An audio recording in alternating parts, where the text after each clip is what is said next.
자, 이어서 수업 진행하도록 하겠습니다. 자, 아까 베이비 부모 세대의 특징에 대해서 여러 가지 사회적인 측면에서 같이 한번 공부를 해봤고요. 이어서 베이비 부모 세대의 특징에서 조금 더 세밀하게 들어가서 한번 같이 공부를 해보도록 하겠습니다. 첫 번째, 베이비 부모 세대의 특징 첫 번째, 베이비 부모 세대는 그러면 어디서 언제 태어나신 분들, 그다음 인구수가 얼마나 되는지를 그 범위 및 규모에 대해서 한번 보도록 하겠습니다.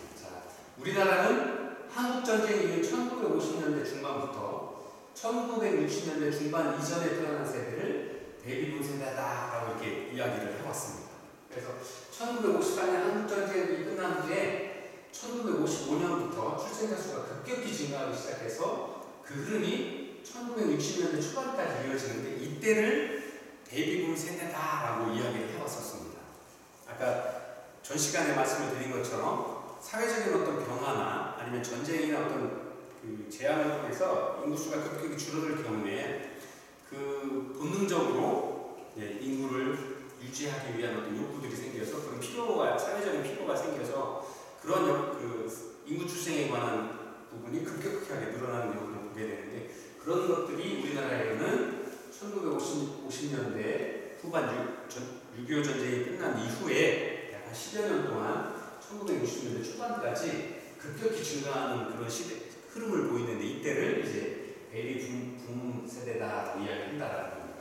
근데 우리나라 경우에 여기에 더해서 1968년부터 74년 사이에 태어난 제2차 베이비붐 세대까지 있다라고 하는 겁니다. 1968년부터 74년에 출생한 코호트까지 합치면 베이비붐 세대는 우리나라 전체 인구의 현재 약 34%를 차지한다.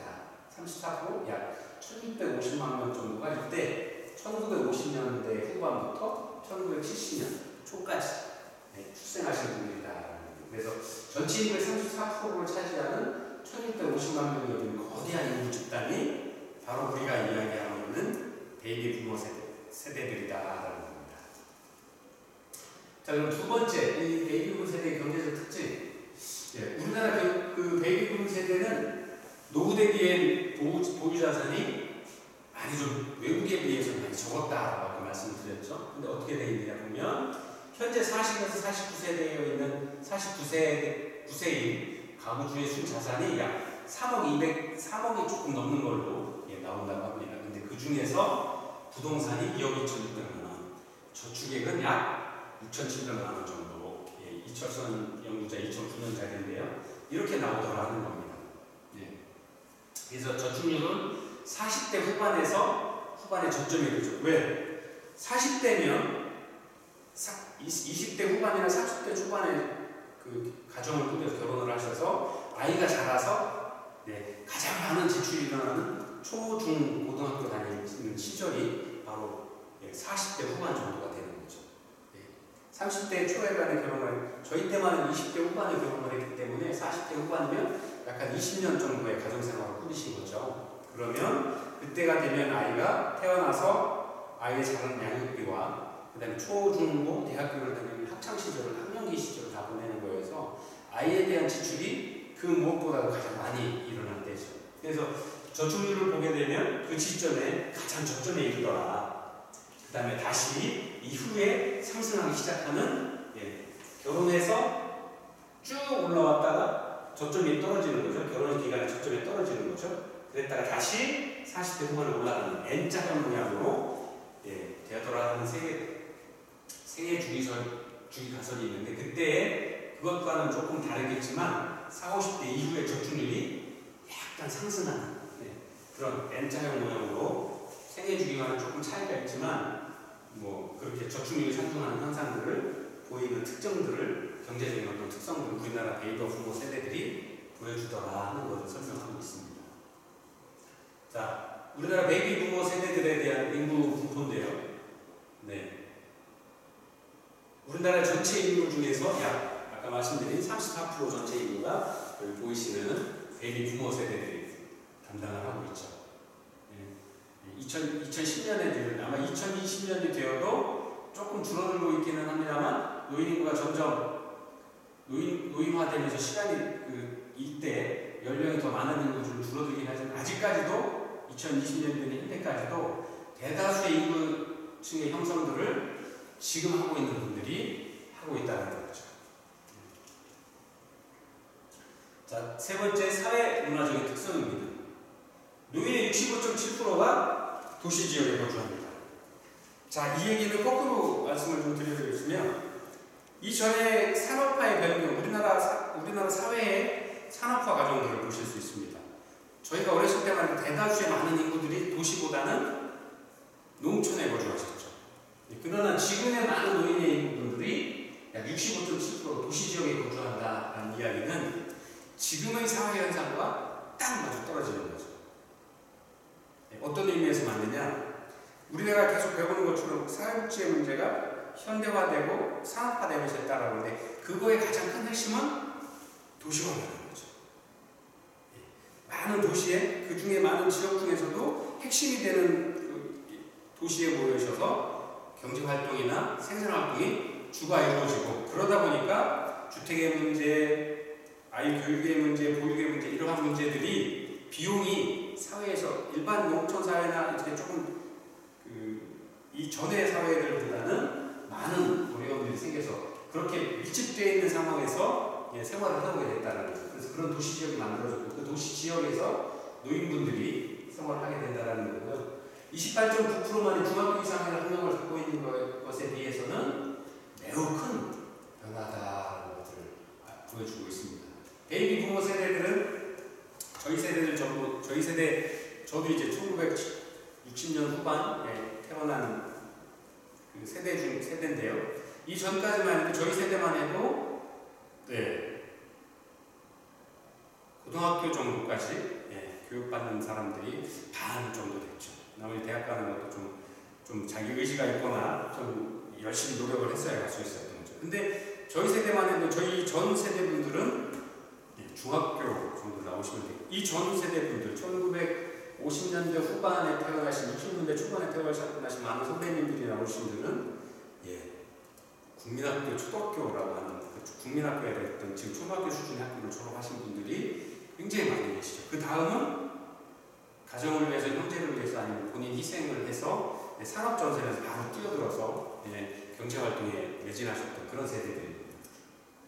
근데 지금 그러했던 분들이 도시지역에서 거주하시는 분들이 65.7%나 된다는 이야기를 하고 있는 거고요. 또 이분들은 교육 수준의 상승과 도시화에 따른 욕구의 다양화 또 높아진 기대 수준을 만족시키는 서비스 개발이 사회에서 필요하다는 거죠.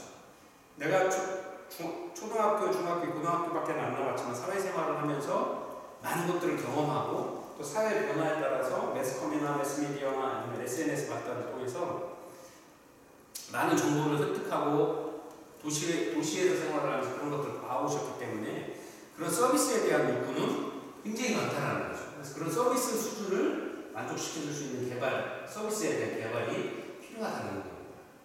그 다음에 점점 베이비 부머 세대들처럼 교육 수준이 향상되고 청장년기에는 다양한 활동 체험 경험, 또 취미 활동이나 자기 개발하는 노후 생활에 대한 생활들을 특징으로 하고 있음으로써 영어 활동에 대해서도 내가 이제 은퇴를 한 베이비 부머 세대지만 이분들이 그냥 가만히 계시는 게 아니라 이분들이 앞으로도 많은 여가 자녀 수명이 남아 계시고 이 자녀 수명 동안 여가 생활에 대한 욕심도 굉장히 기대를 하고 계시더라 하는 겁니다. 그래서 현재 지금 세대의 우리 아버지 세대, 베이비 부머 세대들의 그 위에 어르신들보다는 다양한 영역에서 문화활동이 비교적 활발히 진행되고 있는 것으로 나타나고 있습니다. 지금은 정년을 하셨다고 그러지만 그 외에도 본인이 하고자 했던 분들이 찾아다니시는 분들이 많고요. 또 일부 어려우신 분들이야 이제 생업에 아직도 퇴직을 하셔서 또 참여를 하고 계시지만 그런 분들은 좀 재해놓고 본다라 그러면 열심히 평생을 일을 하셨던 많은 분들은 은퇴를 하시면 이제 본인만의 길을 찾기 위해서 새로운 취미 아니면 새로운 어떤 활동들을 하기 위한 공부를 하신다거나 제2의 인생을 찾아가기 위한 활동들을 많이 하시죠. 사회적 참여도 많이 하시고 활동도 많이 하시고 그래서 그런 욕구도 커지고 현재 그런 노력들을 하고 계시는 분들이 많이 나타나고 있다라는 것들이 베이비 부머 세대의 사회문화적인 특성으로 나타나고 있다고 볼 수 있습니다. 자, 세 번째, 이제 이렇게 해서 베이비 부머 세대가 어떤 분들이셨는지, 어떤 세대를 말씀드리는 건지를 알아보고요. 그 다음에 베이비붐 세대의 특징들을 저희가 같이 공부를 했습니다. 이제 세 번째부터 베이비붐 세대의 경제적인, 사회적인 파급 효과들을 한번 보도록 하겠습니다. 현재 우리 사회가 저출산 고령화, 그 다음에 이제 그 고령화에 따른 어떤 사회적, 경제적 문제가 많다라고 하는데, 그럼 그 문제들이 뭔지를 한번 구체적으로 살펴보는 시간입니다. 자, 베이비붐 세대의 경제, 사회적인 파급 효과. 첫 번째, 인구 구조적인 영향을 한번 보도록 하겠습니다. 자, 이전에 베이비붐이 생긴 건 6.25가 이후에 그 짧은 시간, 한 10여 년의 시간 동안 출생 인구가 급격히 늘어났다. 그 급격히 늘어나신 분들을, 그 집단, 그 코호트를 베이비붐 세대라고 한다라고 말씀을 드렸죠. 그러면 그 그분들이 베이비붐 세대들이 이제 자기의 청장년기를 맞춰서 생산 가능 인구의 시간을 충분히 노력을 하시고 사회공헌을 하신 이후에 이제 60세가 넘어서 65세가 되셔서 이제 정년을 하신다라고 하는데, 그 정년을 했을 경우에 바로 닥치는 문제, 생산 인구가 뚝 떨어지는 겁니다. 2000년도에 노인 인구가 65세 노인 인구가 약 300만을 넘었다고 그러죠. 300만이네요. 그 다음에 여기서 나머지 25세, 65세까지가 이제 생산 가능 인구라고 저희가 이야기를 하는데, 이분들이 2000년도만 해도 이렇게 35.7%였다는 거예요. 생산 가능 인구. 점점 시간이 흘러서 10년 단위로 보시면 2010년이 33.6%, 2020년 현재가 32.2% 이렇게 줄어들고 있다는 거죠. 전체 인구에서의 퍼센테이지 비율을 차지하는 비율을 보면, 그래서 이 얘기는 뭐냐, 앞으로 10년, 20년 후에는 이렇게 33%의 생산 가능, 전체 인구 중에서 생산 가능 인구 25세에서 64세까지 인구수에서 이렇게 줄어든다는 거죠. 생산 가능 인구, 사회 활동하는 인구가, 한마디로 돈 벌어서 경제 활동하는 인구가 이렇게 줄어들고 있다는 겁니다. 그래서 2050년이 되면 20% 초반대로 뚝 떨어지는 거죠. 그 다음에 2060년이 되면 7.4%대로 7%대 초반으로 뚝 떨어지는 거죠. 보시는 것처럼 노인 인구는 대신에 생산 가능 인구가 줄어드는 대신에 여기 보시는 것처럼 노인 인구가 늘어나는 그래프가 보이시죠? 이렇게 생산 가능 인구는 내려가고 노인 인구는 급속히 늘어나는, 그 반대로 늘어나는. 그래서 이 노인 인구를 부양하기 위한 사회 경제적인 많은 부분들이 어려움이 예상된다라는 겁니다. 그래서 신규 2020년경에 신규 노동시장 진입 인력이 극단적으로 최저선이 되는 반면에 베이비붐 세대는 65세 이상의 노인층으로 20년을 기점으로 베이비부머 세대들은 노인으로 전환이 되기 시작하는 연령이 되시고요. 생산 가능 인구는 뚝 떨어지기 시작하는 계기가 되는 시점이 되고 있다라는 겁니다. 자, 인구 구조적인 면에서 두 번째, 고령화 촉진이 된다. 고령화 사회가 된다라는 겁니다. 3주째 수업을 하면서 아까 제가 말씀드렸죠. 저희가 2007년에 전체 인구 중에서 65세 이상 노인 인구율이 7%가 넘어서 우리나라도 고령화 사회가 되는구나라고 했습니다. 2014년에 15년 초에 인구가 드디어 13.8%, 14.7% 통계마다 조금 차이는 있습니다만 약 14%대로 왔다 갔다 하면서 2007년을 기점으로 고령 사회가 돼가고 있다라고 이야기를 했죠. 지금 노인 인구 통계를 하면 15%가 조금 넘는다. 통계가 조금 차이는 있습니다. 14.8%에서 15.4%까지 이야기를 하고 계신데 15% 정도를 보면 고령 사회다, 초고령 사회다 이야기를 하고 있습니다. 그런 시대가 되다 보니까 고령화 비율이나 노인에 대한 부양 비율이나 노령화 지수의 급격한 상승이 바로 이 베이비붐 세대들이 노인이 되는, 사회에서 정년을 하시는 60세 이상이 되어서 사회에서 정년을 하시는 그런 인구들이 늘어나고 있기 때문에 그런 부분들이 베이비부머 세대들이 노인으로 진입되는 그런 것들과 굉장히 밀접하게 우리 사회에 많은 문제들이 발현이 되어지고 있다는 걸 설명을 하는 겁니다. 그래서 이 노인 인구가 증가함으로써 여러 가지 노령화 지수라든가 고령화 비율이라든가 노인 분양비라든가 이런 것들이 급격하게 증가하는 추세를 보이고 있더라. 그래서 베이비 부모 세대들이 앞으로 점점점 사회 문제로 될 것이고 사회의 인구학적인 문제나 경제학적인 문제로 그 심각한 문제를 야기하는 그런 집단이 될 것이다 라고 이야기를 설명을 하고 있습니다. 그렇다고 해서 노인이 문제인가요? 그것을 저희가 이제 수업 시간에 놓치지 말으셔야 되는데 이런 문제를 왜 이렇게 강조하고 설명드리는 거냐면 이러한 문제들을 사전에 알고 이러한 문제를 어떻게 하면 최소화하고 충격을 최소화해서 함께 어울려서 노인분들이 우리 사회의 구성원으로서 그동안 해왔던 역할들을 대우를 받고 그거에 대한 보상으로 노후를 안정적으로 지낼 수 있도록 만들어줄 거냐 그게 우리의 사회의 책임이기 때문에 그런 걸 어떻게 만들어갈 거냐를 공부하는 겁니다. 네. 자, 그래서 조금 더 보시면 인구 구조적인 영역에서 두 번째 고령화 촉진에 관한 부분들이 노령화 지수에 대한 상승률이 계속 조금 올라가고 있더라라는 겁니다. 네. 왜? 시간이 갈수록 고령화가 점점 올라가더라. 왜? 우리가 저출산이라고 아까 말씀드렸잖아요. 출산이 따라오지 않기 때문에 고령화되는 속도보다 출산이 따라오지 않기 때문에. 근데 아까 말씀드렸던 베이비 붐 세대다라고 전후에 갑자기 인구가 동년배 같은 시기에 인구의 증가수가 쭉 급격히 늘어났다라고 말씀드렸잖아요. 근데 그 급격히 늘어난 것만큼의 지금의 아이들이 후세들이 이어나오는 그 아이들이 출생에 관한 부분들이 이렇게 따라오지 못하고 있기 때문에 이렇게 고령화에 관한 부분들이 노령화되는 지수들이 상승하는 게 눈에 보이더라 하는 겁니다. 네. 그 다음에 두 번째 노동 및 경제에 관한 영향입니다. 첫 번째가 우리나라 경제시장에서 주택시장이 침체될 거다. 네. 우리나라 통계청에서 발표한 거 보면 주택을 주로 구입하는 시기가 35세에서 54세 이후 때인데 베이비붐 세대가 은퇴하기 시작한 2011년 이후에는 주택 경기가 침체될 거다라고 이야기를 했어요. 네. 경제적으로 예상을 하는 거죠. 그래서 왜 이분들이 이제 해야 되는데 이제 많은 베이비 부모 세대들이 주택에 대한 수요도 많았고 아이들이 많이 살다 보니까 함께할 넓은 집도 수요가 많았습니다. 지금은 여러분 잘 아시는 것처럼 넓은 집 아파트에서 넓은 평수는 이제 메리트가 없어요. 프리미엄이 많이 안 붙어요. 왜? 옛날처럼 가족이 많지도 않고 요새는 작게 만들죠.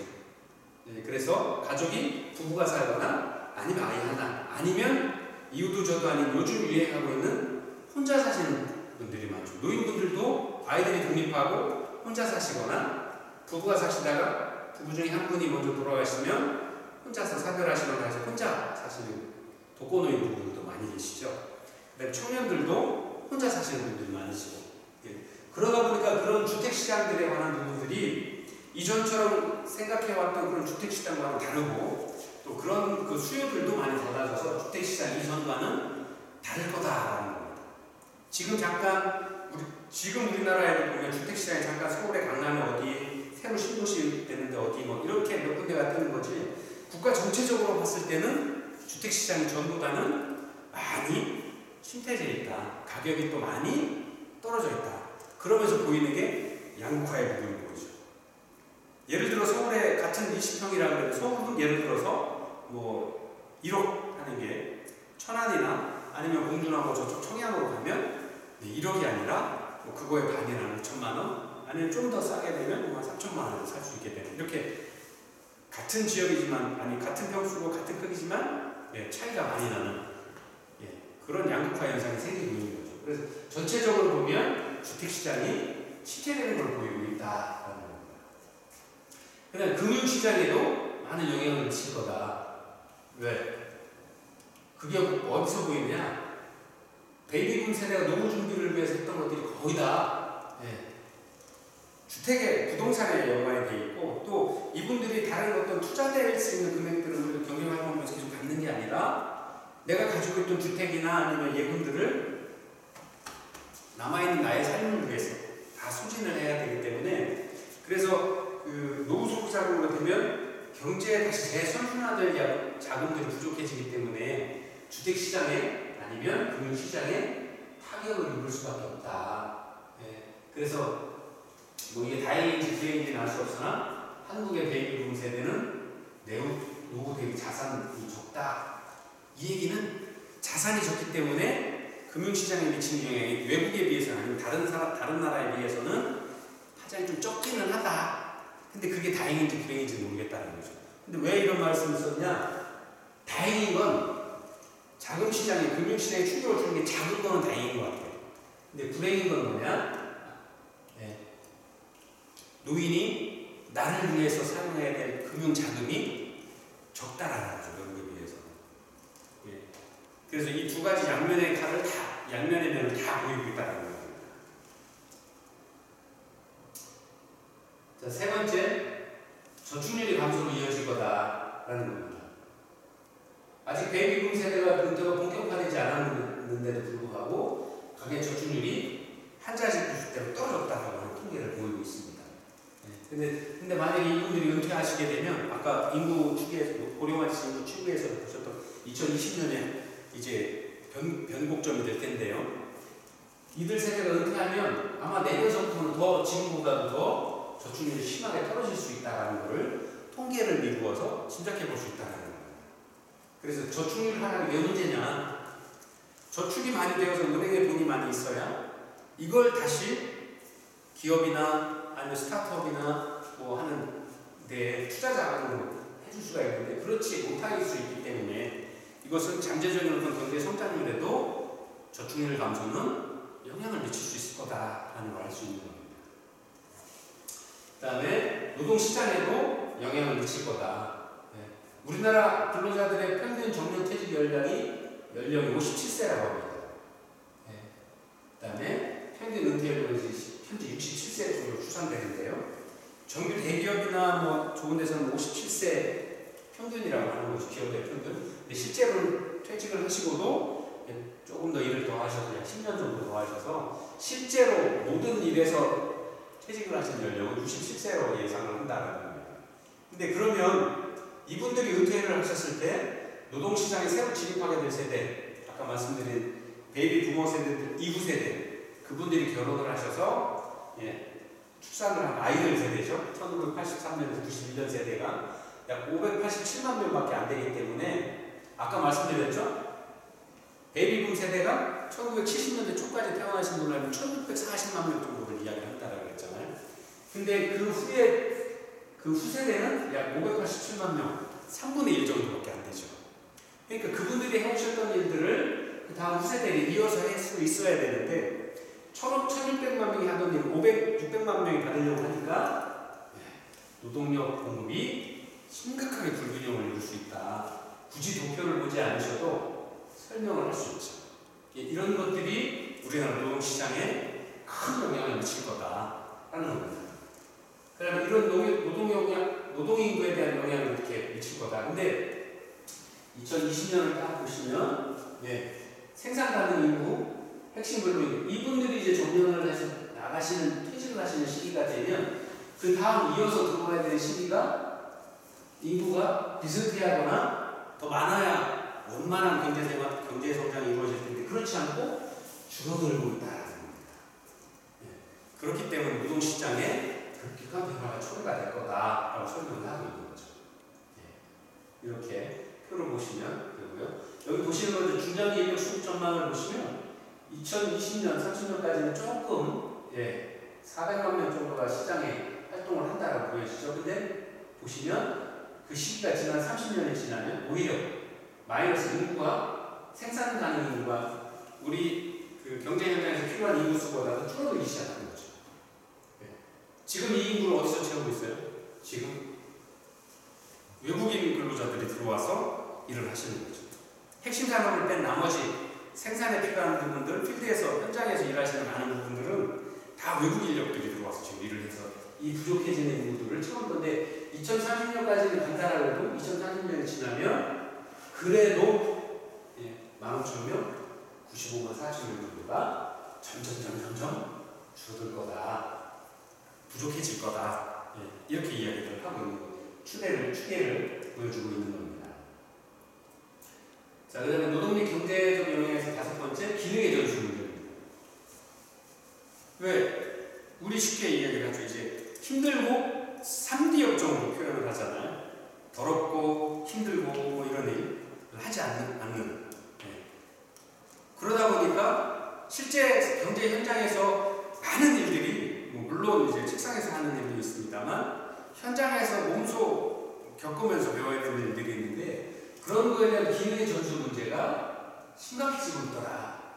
그 다음에 그 중에서도 중소기업들은 다 현장에서 일을 하고 직접 기계를 다루거나 아니면 손을 이용을 해서 신체를 이용해서 해야 되는 일들이 있는데 그런 일들을 하려는 사람들이 부족들고 또 그나마도 그걸 배운다고 해도 그 배우려고 하는 사람들이 현저히 적어지기 때문에 그런 기능의 전수 문제가 생길 것이고 그럼으로써 중소기업의 인력난이 더욱 심각해질 거라고 예상해 볼 수 있다라는 겁니다.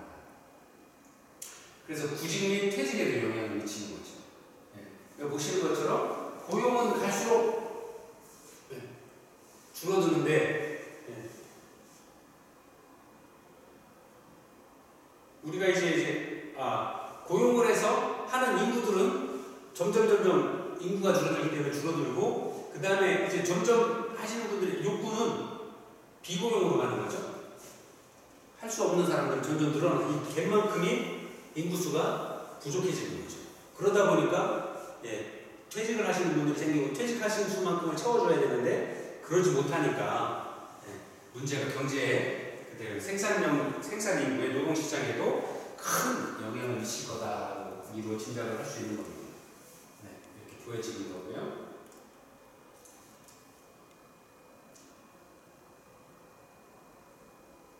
자, 그러면 잠깐 쉬었다가요. 이제 저출산 고령화 사회 기본 계획에 대해서 공부하도록 하겠습니다.